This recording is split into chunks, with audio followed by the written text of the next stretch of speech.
الحمد لله رب العالمين والصلاة والسلام على سيد المرسلين محمد وعلى آله وصحبه أجمعين أما بعد فقد قال رسول الله صلى الله عليه وسلم أدبني ربي فأحسن تعذيبي اللهم صل على سيدنا ومولانا محمد وعلى آل سیدنا و مولانا محمد وبارک وسلم۔ تین باتیں عرض کرنی ہیں۔ سب سے پہلی بات تو یہ کہ کل سے پورے ملک کے طول و عرض میں لاکھوں طلباء و طالبات کے مدارس کے سالانہ امتحانات شروع ہو گئے۔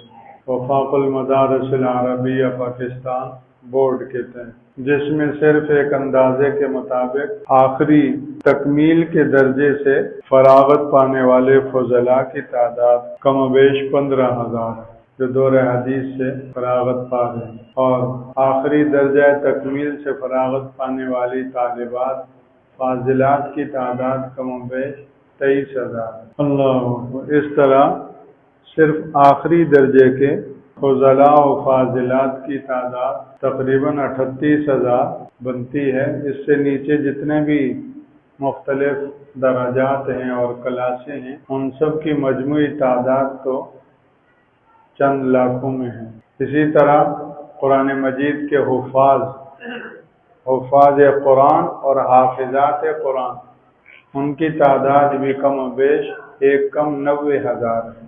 اب اس کے لیے مختلف شہروں میں جا بجا مراکز قائم کیے گئے، ہر مرکز کے ساتھ مختلف مدارس اور ان میں امتحان دینے والے طلباء کو جوڑا گیا۔ ان کے لیے رول نمبر، جس کو عربی میں رقم الجلوس کہتے ہیں، رول نمبر، ایڈمٹ کارڈ، وہ جاری کیے گئے، اور اس کے لیے پھر نگران ہیں، نگران اعلیٰ ہے، اور ان کے لیے معاون نگران ہیں۔ جس مرکز میں جتنی طلباء کی تعداد ہے، ان کی تعداد کے اعتبار سے وہاں نگران مقرر کیے گئے ہیں، جو اوسطاً 25 طلباء پر ایک نگران ہوتا ہے۔ اوسطاً اگر ایک مرکز میں 100 طلباء امتحان دے رہے ہیں تو 4 نگران اور ایک نگران اعلیٰ ہو۔ جامعہ بنوری ٹاؤن میں اس سال دور حدیث کے اندر تقریباً 850 طلباء ہیں، تو صرف دور حدیث کا امتحان دینے والے طلباء پر نگرانی کے لیے کتنے نگران ضرورت ہوئے؟ 32-33، صرف ایک درجے۔ اس طرح پورے ملک میں ہزاروں نگران علماء مقرر کرنا، ان کی ڈیوٹیاں لگانا، اور ان کے آمد و رفت کے اخراجات ان کا انتظام کرنا، اور پھر امتحان صبح 8 بجے شروع ہوگا 12 بجے تک، 4 گھنٹے۔ تو امتحان سے آدھ گھنٹہ 20 منٹ پہلے ہر مرکز میں ہر درجے اور ہر کلاس کے پرچہ جات پہنچانا۔ یہاں شہری ماحول میں تو یہ قدر آسانی ہو جاتی ہے، پہاڑی علاقوں میں، دور دراز علاقوں میں، جہاں میل ہا میل دور مراکز ہوتے ہیں آمد و رفت کے، ہم نے ظاہری اعتبار سے زیارت نہیں کی، لیکن اللہ نے خواب میں کتنی مرتبہ زیارت کروا دی۔ حضرت شیخ الحدیث صاحب قدس اللہ سرہ ایک مرتبہ بڑے حال میں اکیلے بیٹھے ہوئے ہیں، بڑا اونچا حال ہے، تو میں نے دیکھا، میں کہا مصافحہ کر لوں، لیکن روب ایسا ہے کہ سانس لینا مشکل ہو رہا ہے، پورا ماحول روب سے بھرا ہوا ہے، یعنی سانس لینا مشکل ہو رہا ہے۔ اس وقت محسوس ہوا کہ روب کیا چیز ہوتی ہے۔ ایک مرتبہ بیٹھے ہوئے تھے تو آگے قطار لگی ہے مصافحے کی، لیکن وہ قطار حضرت بھی نیچے فرش پہ بیٹھے ہوئے ہیں اور مصافحے والے بھی بیٹھے ہوئے ہیں، اور بیٹھے بیٹھے قطار چل رہی ہے، تو میں بھی اس قطار میں بیچ میں بیٹھ گیا۔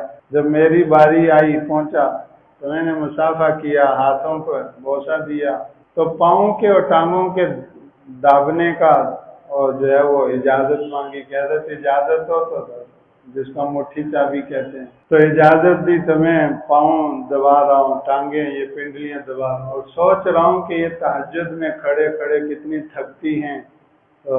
تو بڑوں کی زندگی بھر کی محنت ہوتی ہے، تجربے ہوتے ہیں، ان تجربوں سے فائدہ اٹھانا چاہیے۔ حضرت شیخ الحدیث صاحب قدس اللہ سرہ فرماتے ہیں کہ فکر اور دعا ایسی ہے کہ آدمی ہر کام میں شریک ہو سکتا۔ جسم تو ایک ہے، ایک کام میں لگے گا، ایک ہی کام میں چلے گا، لیکن فکر اور توجہ اور دعا، ہمدردی، یہ اندر کی ایسی صفت ہے، یہ اللہ نصیب فرمائے، یہ ہزار کاموں میں شریک ہے۔ تو یہ پورے ملک کے طول و عرض میں ہزاروں جتنے طلباء و طالبات ہیں، یہ کس کے بچے ہیں؟ ہمارے ہی بچے ہیں، ہمارے ہی بھائی ہیں، ہماری ہی بیٹیاں ہیں، ہماری ہی بہنیں ہیں۔ اب یہ فکر پیدا ہو، اور ایک تو یہ الفاظ ہیں اور ایک یہ کہ یہ الفاظ حال بن جائیں، واقعتاً فکر ہو۔ ہماری ان کو زبان میں اس کو کہتے ہیں کھڑک لگی رہے، فکر لگی رہے، اور اس سے اچھے نتائج کی ایک آرزو رہے۔ میرا ایک بچہ اور ایک بچی وہ بھی امتحان دے رہے ہیں، میں کبھی کبھی تھوڑا سا موازنہ کرتا ہوں کہ جتنے امتحان دے رہے ہیں ان میں اور ان میں کیا فرق ہے، تجھے ان کی زیادہ فکر ہے اور ان کی کم فکر ہے، تو بسا اوقات زیادہ اتنا فرق محسوس نہیں ہوتا۔ سب کو اللہ کامیاب فرمائے۔ تو اس طرح کتنا آسان ہے اللہ کو لینا اور اللہ کی رضا پانا، سب سے زیادہ آسان اس دنیا میں اللہ کو لینا ہے۔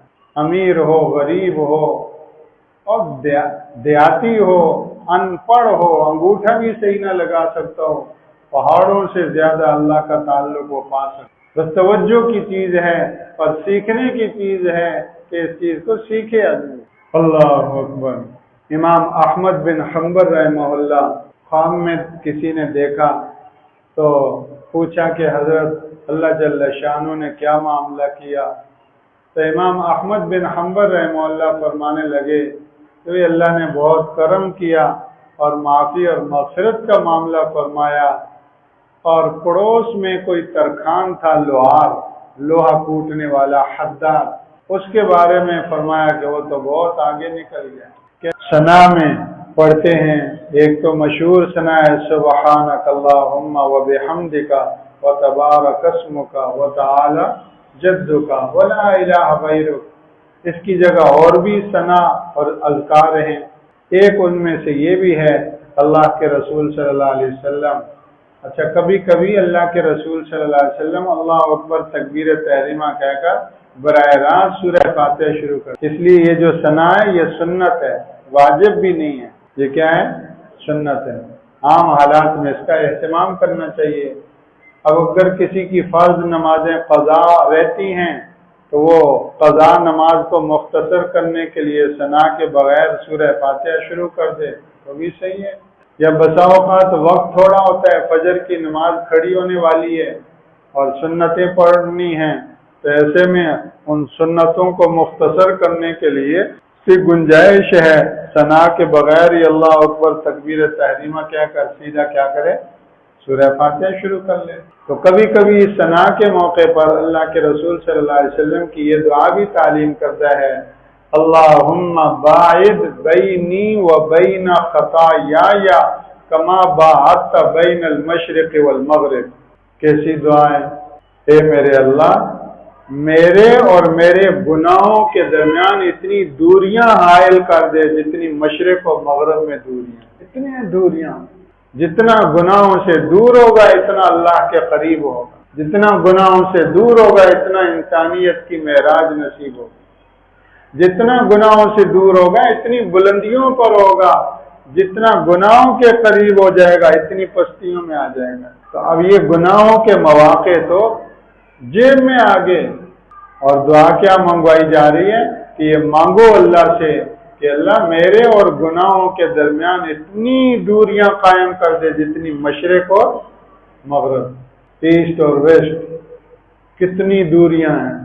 میں اگر فیجی اور سماٹرا کے کناروں پہ کھڑا ہوں تو گناہ امریکہ اور کینیڈا سے بھی آگے ہوں، یہ بیچ میں گویا کہ مشرق اقصی ہو، مشرق وسطی اور ایشیا ہو، یورپ ہو، یہ سب حائل ہوں، اتنا دور ہو۔ اللہ اس دعا کو ہمارے حق میں قبول کرے۔ تو پہلی چیز جو ہے وہ یہ فکر اور دعا ہے جس کے ذریعے سے ہم ان سارے کے سارے اس کام میں حصہ دار ہو سکتے ہیں۔ اور اس کے لیے دوسرا یہ کہ دعا کے ساتھ ساتھ صدقہ بھی دیں، کہ صدقہ اللہ جل شانہ کے غصے کو کیا کرتا ہے؟ ختم کر دیتا ہے۔ ہم سے کیسے کیسے گناہ ہو رہے ہیں، اور ان گناہوں کی وجہ سے اللہ جل شانہ کی کتنی ناراضگی اور کتنا غصہ ہو، اور اس غصے کو فرمایا صدقہ ختم کر۔ دوسری بات یہ عرض کرنی ہے کہ یہ جتنا بھی پڑھنا اور پڑھانا ہے، اس کا مقصد کیا ہے؟ اب اتنی فاضلات ہیں، 23,000 فاضلات، ان 23,000 فاضلات میں ہماری مدرسہ عائشہ کی بھی جو ہے وہ امتحان دینے والوں میں ہمارے مدرسہ عائشہ کی بھی طالبات ہیں مختلف درجوں کی۔ اب یہ ہماری بہنیں ہیں، بیٹیاں ہیں، پڑھ رہی ہیں اور پڑھ کر بہت ساری تکمیل کر رہی ہیں، تو اپنی ان عزیز بہنوں کے لیے اور ہم سب کے لیے یہ فکر کی بات ہے کہ 4 سال 5 سال لگا کر یہ علم حاصل کیا، اب ہماری ذمہ داری کیا ہے؟ ہماری ذمہ داری یہ ہے کہ سارے کے پڑھنے کا مقصد ہمارا اپنے ماضی سے گہرا تعلق جوڑنا ہے، اور ہمارا ماضی اللہ کے رسول صلی اللہ علیہ وسلم، صحابہ کرام، تابعین، تبع تابعین کی یہ خیر القرون ہے، یہ مبارک زمانے ہیں، یہ ہمارا روشن تابندہ درخشندہ یہ ماضی ہے، سنہرا ماضی ہمارا، اور ہماری آج کی معاشرت اور تہذیب اور ہمارے سارے فیشنوں کا تعلق ہمارے سنہرے ماضی کے ساتھ جڑتا ہے۔ اور آج کے جتنے فتنوں کے جکڑ چل رہے ہیں اور جتنی ہوائیں زہریلی چل رہی ہیں، ان میں ہم تنکوں کی طرح اڑنے سے بچ جائیں، ہمارا گہرا تعلق ہو اپنے ماضی کے ساتھ، ہمارا آئیڈیل ہو یہ ماضی ہمارے گھروں میں وہ اخلاق اور وہ معاشرت اور وہ بڑے چھوٹے کی تمیز، ماں باپ، اولاد، بہن بھائی، ہر ایک کے حق حقوق کا خیال، یہ عملی طور پر یہ وہ مبارک زندگی زندہ ہو جائے، یہ مقصد۔ اس کے لیے ہم سب کی فکر ہو، محنت ہو۔ ہمارے گھروں میں الحمدللہ بجلی بھی ہے، گیس بھی ہے، پنکھے بھی ہیں، فریج بھی ہے، اے سی بھی ہے، دنیا جہان کی نعمت ہے۔ اور ایک صاحب کہنے لگے کہ آج ایک عام آدمی کو وہ نعمتیں حاصل ہیں جو کل تک بادشاہوں کو بھی حاصل ہیں۔ یہ پنکھا، یہ لائٹ، یہ بجلی، یہ فانوس، یہ بلب بادشاہوں نے کب دیکھے؟ لالٹینیں ہوتی تھی، چراغ ہوتے تھے۔ آج سائیکل والا بھی، پہلے بادشاہوں نے سائیکل کہاں دیکھی؟ گھوڑے پہ جاتے تھے، بس اونٹ پہ جاتے تھے، بیل گاڑی ہوتی تھی، گدا گاڑی ہوتی تھی، یہ سواریاں ہوتی تھیں، سائیکل موٹر سائیکل انہوں نے کہاں دیکھے؟ آج سائیکل والے کو جو سائیکل حاصل ہے، یہ وہ نعمت ہے جو پہلے کل تک بڑے بڑے بادشاہوں کو حاصل نہیں۔ یہ قالین، یہ کپڑے اور یہ کیسی کیسی نعمتیں اللہ کی ہیں، یہ نعمتیں کل بادشاہوں کو حاصل نہیں تھی، عام آدمی تو عام آدمی۔ تو آج الحمدللہ ہمارے گھروں میں ساری نعمتیں موجود ہیں، لیکن ایک نعمت کا فقدان ہے، وہ ہے ادب۔ اور الدین کلہ ادب، دین تو سارے کا سارا ہے ہی نام ادب کا، جتنا پڑھا اور پڑھایا یہ سب ادب کا علم ہے۔ رسول اللہ صلی اللہ علیہ وسلم نے ارشاد فرمایا، ادبنی ربی فاحسن تادیبی، مجھے میرے رب نے ادب سکھایا اور بہت اچھا ادب سکھایا۔ چنانچہ اس ادب کا یہ حال تھا کہ آپ فرماتے ہیں میں ایسے کھانا کھاتا ہوں جیسے غلام کھاتا ہے۔ آقا بیٹھا ہو اور غلام کھانا کھا رہا ہو، کیسے کھائے گا؟ انا آکل کما یاکل العبد، میں ایسے کھانا کھاتا ہوں جیسا کہ غلام کھانا کھاتا ہے۔ کتنا ادب تھا، اس کھانے کا ادب، اس رزق کا ادب۔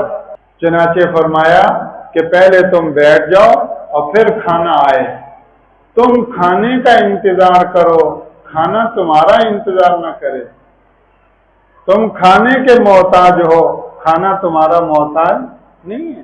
بعض جگہوں میں ایسی ضرورت پیش آتی ہے کہ پہلے کھانا لگا دیا جاتا ہے جس میں آسانی ہوتی ہے، اور جیسے ہی ایک کمرے میں کھانا لگا دیا، دوسرے کمرے میں سارے مہمان بیٹھے ہوئے ہیں، کھانا لگانے میں آسانی ہوئی۔ تو ایسی ضرورت کی صورتیں تو کسی حد تک مستثنا ہوں گی، لیکن عام حالات میں ادب یہی ہے کہ پہلے کھانے والے دسترخوان پر بیٹھیں اور پھر کیا ہو، کھانا لگے۔ اب جب کھانا لگ گیا، کھانا کھا لیا، تو آخر میں ادب یہ ہے کہ پہلے کھانا اٹھے یا ہم اور آپ اٹھیں؟ کون اٹھے؟ جی کھانا اٹھے۔ پہلے کون اٹھے؟ یہ کھانا اٹھاؤ، یہ پلیٹیں اٹھاؤ، یہ برتن اٹھاؤ، اور اس کے بعد پھر میں اور آپ اٹھیں۔ گھروں کے اندر چھوٹے چھوٹے دسترخوان ہوتے ہیں، باپ بیٹا، ماں بہن بھائی، 2 4 6 آدمی جو بھی ہیں بیٹھ کے کھانا کھا رہے ہیں۔ تو کھانا کھا لیا، پہلے برتن اٹھاؤ، کھانا اٹھاؤ، پھر ہم اور آپ اٹھیں۔ کھانے کا احترام، کھانے کا ادب، کہ پہلے بھی ہم آ کر بیٹھے، کھانا بعد میں آیا، اور آخر میں کھانا پہلے اٹھا لیا گیا، ہم بعد میں۔ اگر کھانا وہیں پڑا ہوا ہے، میں اور آپ اٹھ گئے، تو یہ کھانے کی بے ادبی ہو رہی ہے، اور ہمیں دین ادب سکھا رہا ہے۔ ہمیں دین کیا کر رہا ہے؟ ادب سکھا رہا ہے۔ خلیفہ ہارون الرشید کی اہلیہ تھی، کیا نام تھا؟ بی بی زبیدہ رحمہ اللہ۔ عجیب خاتون تھی، 24 گھنٹے ایسی ترتیب اس اللہ کی بندی نے کر رکھی تھی کہ خلیفہ ہارون الرشید کے گھر میں 24 گھنٹوں میں کوئی ایک وقت بھی ایسا نہیں ہوتا تھا کہ وہاں تلاوت نہ ہو رہی ہو۔ اللہ، چنانچہ خواتین رکھی ہوئی تھی اور ترتیب بنائی ہوئی تھی، اور جیسے شفٹوں پہ کام ہوتا ہے کمپنیوں میں، یہاں شفٹوں پہ ایسے کام ہوتا ہے، اور اپنی بھی تشکیل کی ہوئی تھی، بعض شفٹوں میں خود بیٹھی رہتی۔ تو اس طرح 24 گھنٹے دن رات یہ خلیفہ وقت کے گھر میں قرآن مجید کی تلاوت ہے۔ تو یہ ملکہ زبیدہ مرنے کے بعد کسی نے افوام میں دیکھا تو پوچھا کہ اللہ جل شانہ نے کیا معاملہ کیا؟ تو کہنے لگی کہ میں گھر میں بے تکلف بیٹھی ہوئی تھی، ادھر سے اذان کی آواز کانوں میں پڑی، اللہ اکبر اللہ اکبر، تو میرے سر کے اوپر سے دوپٹہ اترا ہوا تھا، میں نے اللہ کا نام سنتے ہی سر پہ دوپٹہ کیا، سر ڈھانپ لیا۔ اللہ کے نام کا ادب، اللہ کے نام کی عظمت، الذین اذا ذکر اللہ وجلت قلوبہم، اللہ جل شانہ نے اپنے اس نام کے ادب کی برکت سے میری مغفرت فرمائی۔ خواتین، میں اور آپ ہم سب ادب سیکھیں اور ادب اپنی زندگی میں لائیں۔ ادب کی بڑی برکتیں ہیں۔ اللہ کا رسول فرما رہے اللہ نے مجھے ادب سکھایا، بہت اچھا ادب سکھایا، اور آپ صلی اللہ علیہ وسلم نے ہمیں ادب سکھایا اور بہت اچھا سکھایا۔ ایک حدیث میں آتا ہے کہ 3 قسم کے آدمی ہیں جن کے لیے 2 اجر ہے۔ 3 قسم کے آدمی، ثلاثہ لہم اجران، 2 اجر ہے۔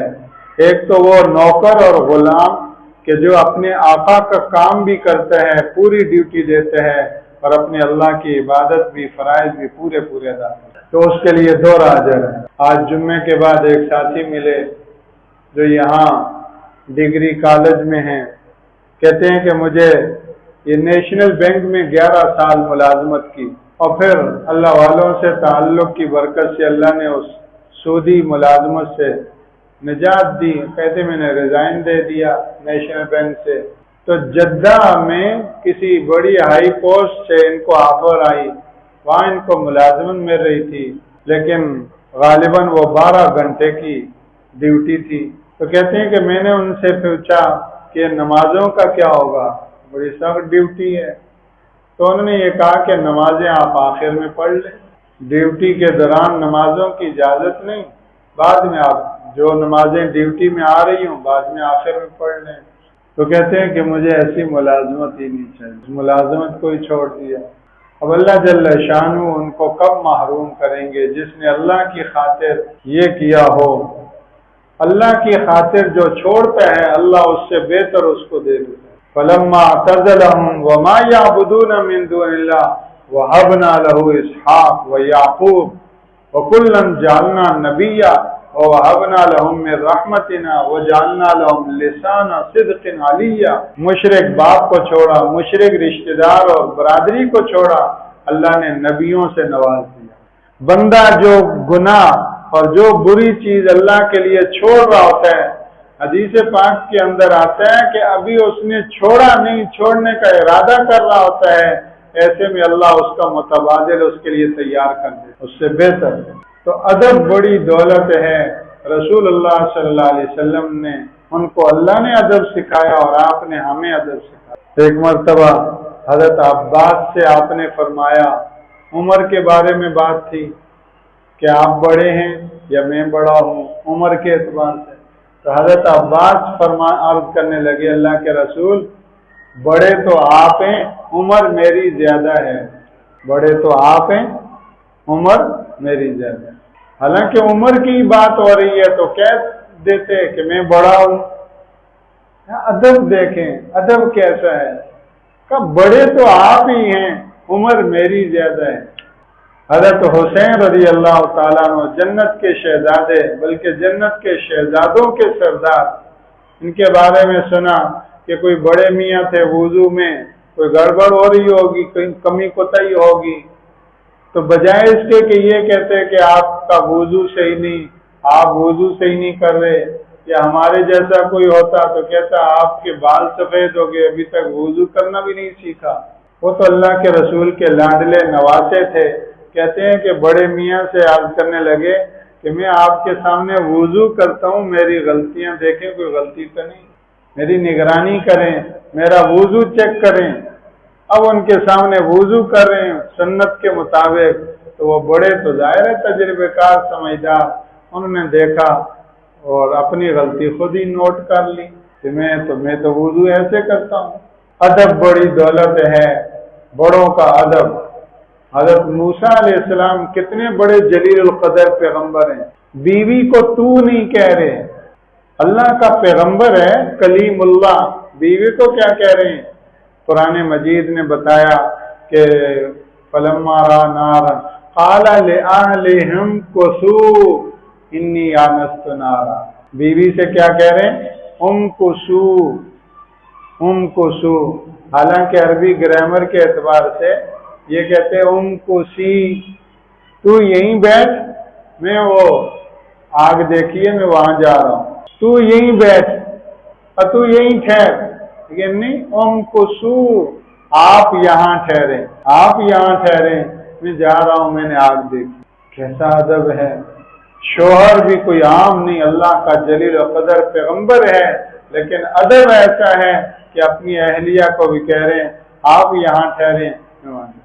یہ بے ادبی ہے کہ بیوی اٹھ کر شوہر کو کہ تو کہاں گیا تھا، تو نے اتنی دیر کر دی، تو جائز ناجائز کی بات نہیں، ادب کی بات ہے، ادب کے اعتبار سے یہ بے ادبی ہے۔ شوہر کا نام لینا، اللہ اکبر، رسول اللہ صلی اللہ علیہ وسلم ام المومنین حضرت عائشہ رضی اللہ عنہ کو حمیرہ فرماتے، نام کہیں نام بھی لے لیتے تھے، لیکن عام طور پر جو ہر وقت کا نام رکھا ہوتا ہے وہ حمیرہ نام رکھا ہوتا ہے۔ تو آپ اپنی اہلیہ کا نام نہیں لے رہے، حمیرہ کے لقب سے ان کو یاد فرما رہے ہیں، تو اب اگر کوئی بیوی اٹھ کر شوہر کا نام لے تو جائز تو ہوگا لیکن لذیذ نہیں ہوگا، لذیذ تو لقب ہی ہوگا۔ تو ایک سادی سی کوئی عورت تھی، تو کہتے ہیں اس کے شوہر کا نام رحمت اللہ تھا۔ آج جو جماعت آئی ہوئی تھی اس میں ایک بیرون کے ساتھی، ان کا نام عظمت اللہ تھا، تو اس کے شوہر کا نام رحمت اللہ تھا۔ ہمارے کوئٹہ والے ان کے یہی نام ہوتے ہیں، امان اللہ، رحمت اللہ، امین اللہ، نقیب اللہ۔ میں کہا تم نام میں بھی ذکر کراتے ہو، اور نام جتنی مرتبہ لو اتنی مرتبہ اللہ بھی لیا تھا۔ تو اس کا نام، شوہر کا نام رحمت اللہ تھا۔ تو کہتے ہیں نماز پڑھتے جب سلام پھیرتی تب اس کے لیے یہ مشکل تھی کہ شوہر کا نام کیسے لوں، تو کہتے ہیں السلام علیکم منع کے ابو، السلام علیکم منع کے ابو، اس نے یہ حال نکالا۔ تو بیوی ہے وہ ادب سے پیش آئے، شوہر ہے وہ ادب سے پیش آئے، تو ان کی ازدواجی زندگی کتنی مبارک ہو۔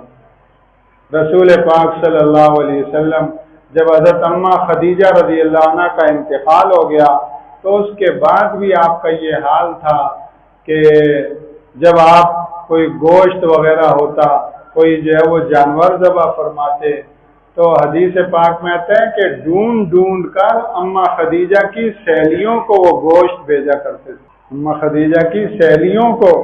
تو جو اماں خدیجہ کی نسبت اور ان کے توسط سے سہیلیوں کا اتنا خیال فرما رہے ہیں تو وہ اہلیہ اور بیوی کا کتنا خیال فرمائیں گے۔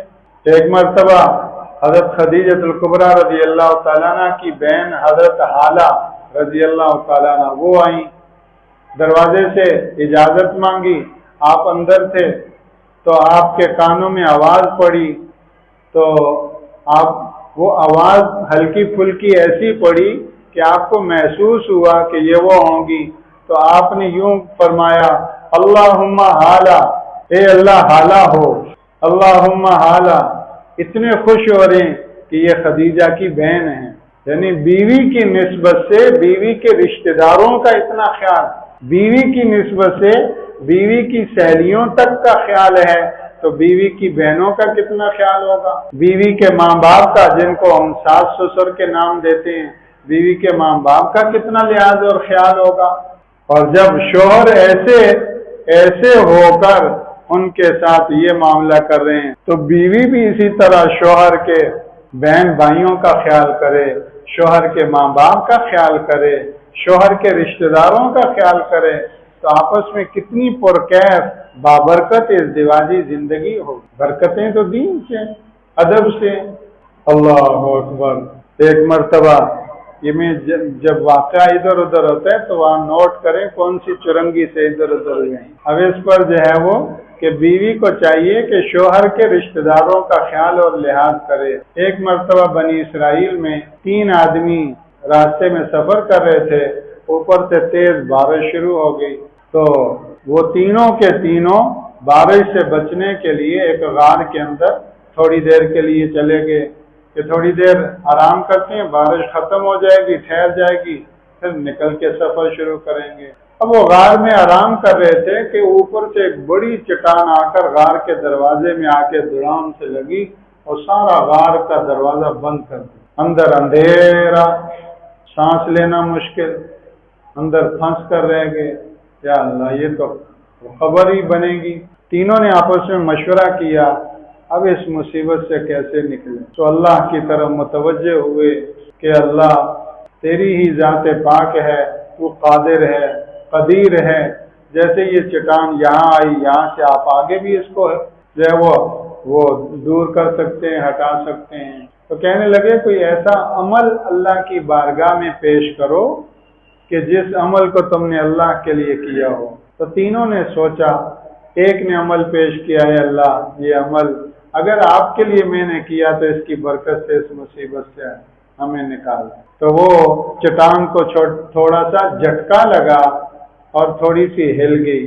پھر دوسرا بولا اے اللہ یہ معاملہ تھا، فلاں موقع پر میں نے یہ عمل کیا، آپ کو پسند ہے، آپ کے لیے کیا، اے اللہ اس کی برکت سے اس مصیبت سے ہمیں تو چٹان اور جھٹکا لگا اور ہل گئی، اور اتنی ہل گئی کہ وہ تھوڑی سی روشنی تک نظر آنے لگی لیکن نکلنے کی کوئی صورت نہیں۔ تیسرا بولا، کہنے لگا اے اللہ میرا بکریوں کا معاملہ تھا، بکریاں چرانے کے لیے دور جاتا تھا، شام کو واپس آ کر پہلے ماں باپ کو دودھ پلاتا تھا، پھر بیوی بچوں کو دودھ پلاتا تھا۔ آج تو ہمارے لیے بریانیاں ہیں، قورمے ہیں، اور تو پیزے اور برگر اور پتہ نہیں کیا کیا اللہ کی نعمتیں ہیں۔ وہ رابعہ بصریہ فرماتی تھی کہ کھا کھا کر ہمارے دانت تو گھس گئے، اللہ کا ذکر اور شکر ادا کر کے ہماری زبان کیوں نہیں گھسی۔ تو آج تو عجیب و غریب اللہ کی نعمتیں ہیں، ایسا لگتا ہے کہ ہماری زندگی کھانے کے لیے، صبح و شام کھانا، اللہ ہمیں شکر گزار بنائے۔ وہ فاقوں کا دور تھا، وہ سارا دن بکریوں کو جو ہے وہ چرا کر واپس لائیں، دودھ پیئیں گے۔ دودھ ایک ایسی چیز ہے جو مشروب بھی ہے اور معقول بھی ہے، پانی کا بھی کام دیتا ہے اور غذائیت کا بھی کام دیتا ہے۔ اور دودھ واحد چیز ہے جس کے بارے میں مانگا ہے اللہم بارک لنا فی وزدنا من، کہ اللہ اس میں برکت دے اور پلا، اور کسی کھانے پینے کی چیز کے بارے میں یہ نہیں کہ اور دے۔ تو رات کو میں دودھ لا کر